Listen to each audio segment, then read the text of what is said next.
balwananga olutalo mu kitongole okulaba nga Kiteezi ono aggalibwa. Omwaka guno nga gwakatandika twajja ne tulambula Kiteezi era ne tugamba ssente zonna ezibadde ziteekebwa ku Kiteezi tuziyimirize tuggalewo Kiteezi. Buli mwaka Kiteezi agendako obuwumbi 4 okumulabirira, okujja okusaasaanya kasasiro oyo n'okuyoolayoola ettaka n'okujja okubanga waliwo ebikolebwa wano, naye nga Kiteezi tekyali landfill, naye nga it's a dump site. Era kyetwava tugamba nti this is a national disaster okubanga obuwumbi 4 okumulabirira, okujja okusaasaanya kasasiro oyo n'okuyoolayoola ettaka n'okujja okubanga waliwo ebikolebwa wano, naye nga Kiteezi tekyali landfill, naye nga it's a dump site. Era kyetwava tugamba nti this is a national disaster okubanga eggwanga Uganda tetulina gye bayita landfill n'emu, nga tulina dump sites ez'enjawulo. Era Kiteezi ye yalibadde nga national landfill, naye nga nayo yafuuka dump site. Landfill ebeerako ebintu bingi nnyo, ebeerako engeri gye managingamu kasasiro ng'atuuse si kutuuma ntuumu ne zikola ensozi zino nga bwe zifaanana. Ebeerako licheti treatment plant ey'omulembe, naye neyaffe gye tulina wano yali yafa okumala emyaka 10 emabega, nga ebizize bye bayita licheti ebyobulabe ebiri noxious, ebiri hazardous to human life, nga bikenenuka okuva mu kasasiro oyo nga biyiika mu bantu.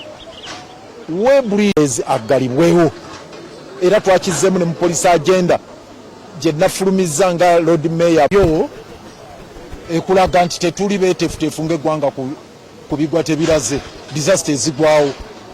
Kati ng'eno eno man-made disaster, eno si natural disaster. Ebuduuda landslide zibadde zijja ne zibika abantu, kale eyinza ogiyita natural disaster. Enkuba amataba gayinza okujja n'ogamba nti water levels ziri nnyo zissa abantu, n'ogiyita natural disaster. Naye zino ensozi zetweteredde wano se man-made disaster. Naye man-made disaster nga toyina na capacity na nteekateeka yakujja kugikwatako. Kitwenyamizza nnyo. Nze mbadde wali mukunnyulula emirambo, abantu bali mu bwannakyewa, omukyala alaajanye ng'agamba Julius Ntaase omukyala bamuggyeyo wali, naye ng'abazze nabo bambi tebalina bukugu bumala, ate abasinga bakole bukugu bwannakyewa. Bwe basitudde omuti gwabadde yeeripye weyeewogomye, ebintu ne bimubutikira, omukyala n'afiira waawo.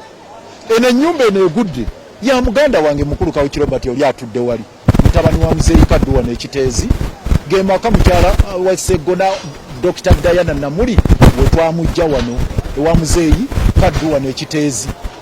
Muzeeyi Kaddu Ekiteezi nga yetta omukadde azaala omukyala wa Honorable Sseggona Medad Namuli Diana, ono mutabani we Kawuki ye mukoddomi wa Sseggona eyamukwasa omukyala yennyini kalina eno.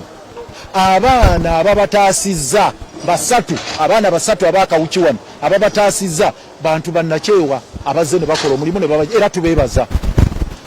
Mu mukyala maama w'abaana akyalimu nakati, eno enjega yabaddewo ku makya ssaawa ng'emu-2, naye kati twogerera mu ssaawa ziri 8 zigenda 9, gavumenti nga tesobola na kuleeta kimotoka kiweetiye kujjayo bano.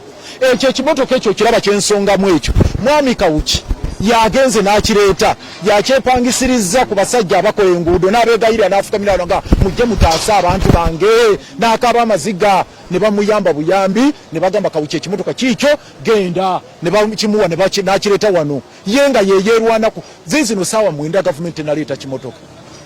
Kakati embeera ekulagira ddala nti neggwanga tuli ku bwaffe bannayuganda tubategeeza buli mwoliwo ku lulwo na Katonda wo. Era ekyo buli omu bwe tukibagamba temulowooza nti tulimba byabufuzi oba tulwanyisa gavumenti nti oba twenoonyeza byaffe. Buli omu oliwo ku lulwo na Katonda wo.